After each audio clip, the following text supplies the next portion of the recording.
ओम शांति। प्रातः मुरली अव्यक्त बापदादा Madhuban 29 August 2021 revise 12 मार्च 1988। 3 प्रकार का स्नेह तथा दिल के स्नेही बच्चों की विशेषताएं। आज बापदादा अपने स्नेही, सहयोगी और शक्तिशाली ऐसे तीनों विशेषताओं से संपन्न बच्चों को देख रही है। यह तीनों विशेषताएं जिसमें समान है वही विशेष आत्माओं में नंबर 1 आत्मा है। स्नेही भी हो और सदा हर कार्यों में सहयोगी भी हो, साथ साथ शक्तिशाली भी हो। स्नेही तो सभी है, लेकिन स्नेह में एक है दिल का स्नेह, दूसरा है समय प्रमाण मतलब का स्नेह और तीसरा है मजबूरी के समय का स्नेह। जो दिल का स्नेही है उसकी विशेषता यह होगी, वह सर्व संबंध और सर्व प्राप्ति सदा सहज स्वतः अनुभव करेगी। एक समान की अनुभूति में भी कमी नहीं। जैसा समय ऐसे संबंध के स्नेह के भिन्न भिन्न अनुभव करने वाले, समय को जानने वाले और समय प्रमाण संबंध की भी जानने वाली होगी। अगर बाप जब शिक्षक के रूप में श्रेष्ठ पढ़ाई पढ़ा रही है, ऐसे समय पर शिक्षक के संबंध का अनुभव न कर सखा रूप की अनुभूति में मिलन मनाने व रूरिहान करने में लग जाए तो पढ़ाई की तरफ अटेंशन नहीं होगा। पढ़ाई के समय अगर कोई कहे कि मैं आवाज से परे स्थिति में बहुत शक्तिशाली अनुभव कर रहा हूँ, तो पढ़ाई के समय क्या यह राइट है? क्योंकि जब बाप शिक्षक के रूप में पढ़ाई द्वारा श्रेष्ठ पद की प्राप्ति कराने आते हैं, तो उस समय टीचर के सामने गॉडली स्टूडेंट लाइफ ही यथार्थ है। इसको कहा जाता है समय की प्रेषण, प्रमाण संबंधों की प्रेषण और संबंध प्रमाण स्नेह के प्राप्ति की अनुभूति। यही बुद्धि को एक्सरसाइज करो। जो जैसा चाहे, जिस समय चाहे, ऐसे स्वरूप और स्थिति में स्थित हो सके। जैसे कोई शरीर में भारी है, बोझ है, तो अपने शरीर को सहज जैसे चाहे ऐसे मोल्ड नहीं कर सकेंगे। ऐसे ही अगर मिट्टी बुद्धि है, अर्थात किसी न किसी प्रकार का व्यर्थ बोझ व व्यर्थ किसरा बुद्धि में भरा हुआ है, कोई न कोई अशुद्धि है, तो ऐसी बुद्धि वाला जिस समय चाहे ऐसे बुद्धि को मोल्ड नहीं कर सकेगा। इसलिए बहुत शस्त्र मोहीन अर्थात अति सूक्ष्म बुद्धि, दिव्य बुद्धि, बेहद की बुद्धि, विशाल बुद्धि चाहिए। ऐसे बुद्धि वाले ही सर्व संबंधों का अनुभव जिस समय जैसा संबंध ऐसे स्वयं के स्वरूप का अनुभव कर सकेगी। तो स्नेही सभी है, लेकिन सर्व संबंध का स्नेह समय प्रमाण अनुभव करने वाले सदा ही इसी अनुभव में इतनी बिजी रहते, हर संबंध के भिन्न भिन्न प्राप्तियों में इतना लवलीन रहते, मगन रहते, जो किसी भी प्रकार का विघ्न अपने तरफ झुका नहीं सकता है। इसलिए स्वतः ही सहज योगी स्थिति का अनुभव करते हैं। इसको कहा जाता है नंबर 1 यथार्थ स्नेही आत्मा। स्नेह के कारण ऐसी आत्मा को समय पर बाप द्वारा हर कार्यों में स्वतः ही सहयोग की प्राप्ति होती रहती है।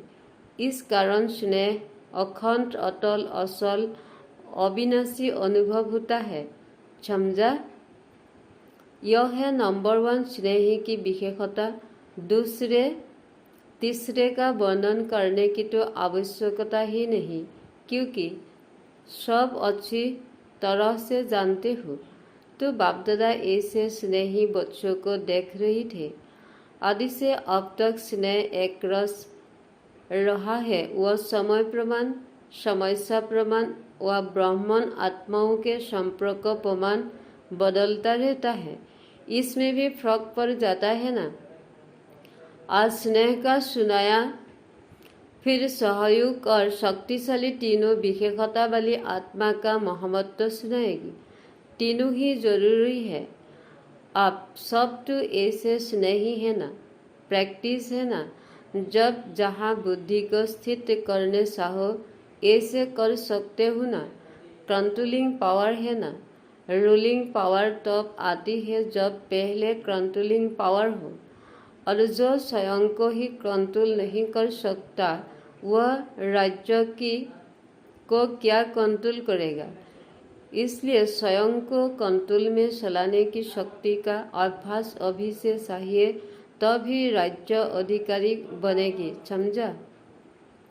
आज तो मिलने वालों की कोटा पूरी करनी है। देखो संगम युग पर कितना भी संख्या के बंधन में बांधे लेकिन बन सकते हो, संख्या से ज़्यादा आ जाती है। इसलिए समय को, संख्या को और जिस शरीर का आधार लेते हैं उसको देख उसी वृद्धि से चलना पड़ता है। बटन में यह सब देखना नहीं पड़ता, क्योंकि सूक्ष्म शरीर की गति स्थूल शरीर से बहुत तीव्र है। एक तरफ साकार शरीरधारी, दूसरी तरफ फरिश्ता स्वरूप, दोनों के चलने में कितना अंतर होगा। फरिश्ता कितने में पहुंचेगा और साकार शरीरधारी कितने में पहुंचेगा, बहुत अंतर है। ब्रह्मा बाप भी सूक्ष्म शरीरधारी बन कितनी तीव्र गति से चारों ओर सेवा कर रही है, वही ब्रह्मा साकार शरीरधारी रहे और अब सूक्ष्म शरीरधारी बन कितना तीव्र गति से आगे बढ़ा रही है, वह तो अनुभव कर रही है ना। सूक्ष्म शरीर की गति इस दुनिया के सबसे तीव्र गति साधनों से तेज है। एक ही सेकंड में उसी समय अनेकों को अनुभव करा सकती है। जो सब कहेंगी कि हमने इस समय बाप को देखा या बाप से मिले, हर एक समझेगा कि मैंने रूह रिहान की, मैंने मिलन मनाया, मेरे की मदद मिली, क्योंकि तीव्र गति के कारण एक ही समय पर हर एक को ऐसा अनुभव होता है जैसे मैंने किया। तो फरिश्ता जीवन बंधन मुक्त जीवन है, भल सेवा का बंधन है, लेकिन इतना फास्ट गति से जो जितना भी करे उतना करते हुए भी सदा फ्री है। जितना ही प्यारा उतना ही न्यारा। कराते सबसे है, लेकिन कराते हुए भी अशरीरी फरिश्ता होने के कारण सदा ही संतुष्टता की स्थिति का अनुभव होता है, क्योंकि शरीर और कर्म के अधीन नहीं है। बाप लोगों की भी अनुभव है, जब फरिश्ते स्थिति से कोई कार्य करते हो तो बंधन मुक्त अर्थात हल्कापन अनुभव करते हो ना। और जो है ही फरिश्ता लोग भी वह, तो शरीर भी वह, तो क्या अनुभव होता होगा, जान सकती है ना। अच्छा, चारों ओर के सर्व दिल के स्नेही बच्चों को, सदा दिव्य विशाल बेहद बुद्धिमान बच्चों को, सदा ब्रह्मा बाप समान फरिश्ता स्थिति का अनुभव कर तीव्र गति से सेवा में, सौन्नति में सफलता को प्राप्त करने वाले सदा सहयोगी बन बाप के सहयोग का अधिकार अनुभव करने वाले ऐसे विशेष आत्माओं को, समान बनने वाली महान आत्माओं को बाप दादा का याद प्यार और नमस्ते। अव्यक्त बाप दादा से पर्सनल मुलाकात। पहला, सदा बेफिक्र बादशाह हो ना। जब बाप को जिम्मेदारी दे दो तो फिक्र किस बात का। जब अपने ऊपर जिम्मेदारी रहते हो तो फिर फिक्र होता है क्या होगा, कैसे होगा। और जब बाप के हवाले कर दिया तो फिक्र किसको होना चाहिए, बाप को या आपको। और बाप तो सागर है, उसमें फिक्र रहेगी ही नहीं, तो बाप भी बेफिक्र और बच्चे भी बेफिक्र हो गए। तो जो भी कर्म करो, कर्म करने से पहले यह सोचो कि मैं तास्ती हूँ। तास्ती काम बहुत प्यार से करता है, लेकिन बोझ नहीं होता है। तास्ती का अर्थ है यह सब कुछ बाप तेरा, तू तेरे में प्राप्ति भी यदा और हल्के भी रहेगी। काम भी अच्छा होगा क्योंकि जैसे स्मृति होती है ऐसे स्थिति होती है। तेरा मना बाप की स्मृति। कोई रिवाजी महान आत्मा नहीं है, बाप है। तो जब तेरा कह दिया तो कार्य भी अच्छा और स्थिति भी सदा बेफिक्र। जब बाप आकर कर रहा है कि फिक्र दे दो, फिर भी अगर ऑफर नहीं माने तो क्या कहेंगे? बाप की ऑफर है बुझे सुनो, तो सदा बेफिक्र रहना है और दूसरों को भी बेफिक्र बनने के अनुभव से विधि बतानी है। बहुत आशीर्वाद मिलेगी। किसका बोझ व फिक्र ले लो तो दिल से दुआओ देंगे, तो स्वयं भी बेफिक्र बादशाह और दूसरों को भी शुभ भावना की दुआओं मिलेगी। तो बादशाह हो, अविनाशी धन के बादशाह हो, बादशाह को क्या परवाह। विनाशी बादशाहों को तो चिंता रहती है, लेकिन यह है अविनाशी है। अच्छा, दूसरा, अविनाशी सुख और अल्पकाल सुख दोनों के अनुभवी होना। अल्पकाल का सुख है स्थूल साधनों का सुख और विनाशी सुख है ईश्वरीय सुख। तो सबसे अच्छा सुख कौन सा है? ईश्वरीय सुख जब मिल जाता है तो विनाशी सुख आपे ही पीछे पीछे आता है।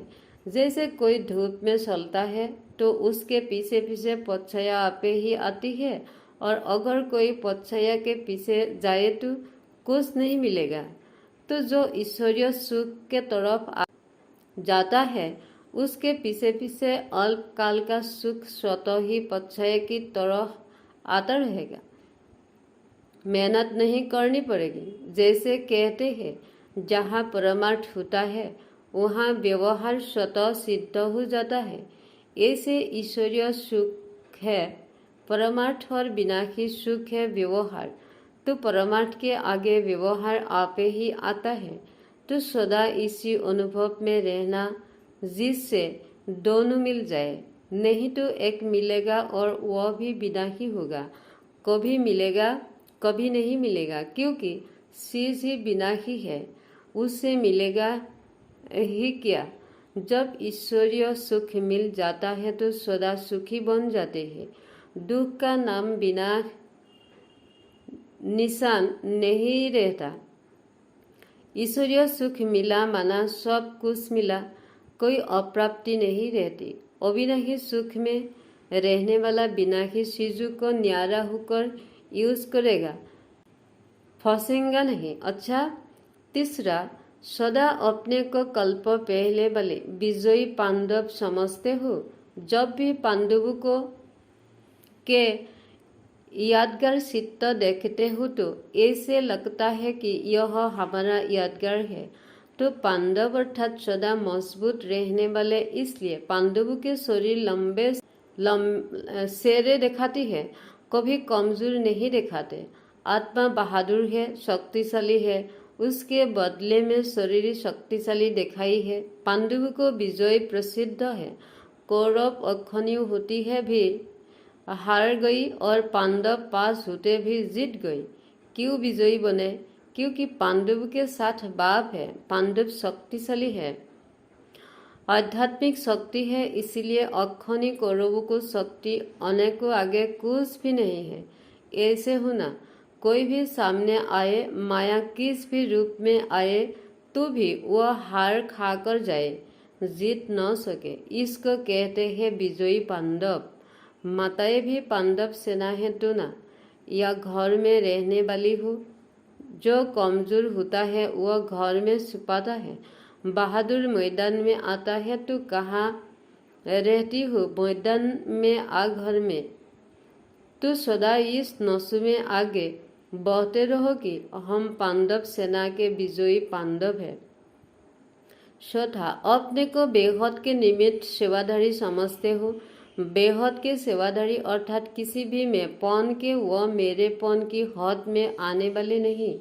बेहद में न में है न मेरा है, सब बाप का है। मैं भी बाप का तो सेवा भी बाप की। इसको कहते हैं बेहद सेवा। ऐसे बेहद के सेवाधारी हो या हद में आ जाते हैं।